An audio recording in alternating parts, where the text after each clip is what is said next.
Hi hello friends, welcome to my channel Meenakshi వంటశాల. నేను ఈరోజు ఇడ్లీ, దోశ, వడకి చేసుకునే పల్లి చట్నీ చూపిస్తున్నానండి.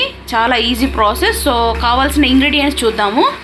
కాస్త పల్లీలు, నేను పల్లీలు తక్కువ తీసుకుంటున్నాను. సో పుట్నాలు డబల్ క్వాంటిటీ తీసుకున్నాను.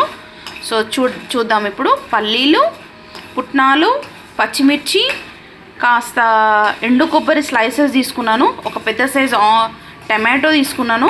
సో కొన్ని వెల్లుల్లి రెబ్బలు తీసేసుకున్నాను. సో కరివేపాకు కూడా ఫ్రెష్ తీసుకున్నాను.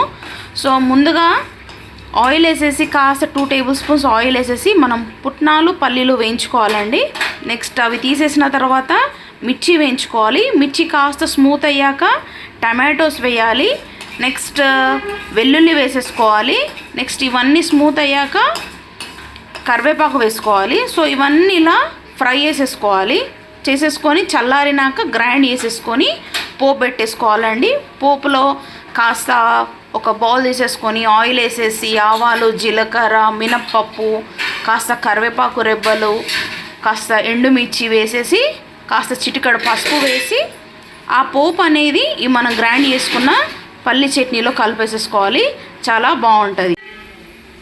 చూడండి, పల్లీల చట్నీ కోసం నేనైతే పల్లీలు, పుట్నాలు, ఎండు కొబ్బరి ఇలా డ్రై రోస్ట్ చేసేసి పెట్టుకున్నాను.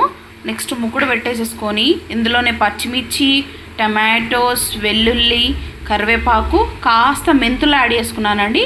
చూడండి ఎంత స్మూత్గా అయినవో, ఇలా ఉండాలి.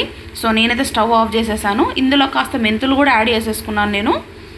సో ఇది చల్లారినాక మనం గ్రైండ్ చేసేసుకొని పోపు చేసేసుకోవాలి.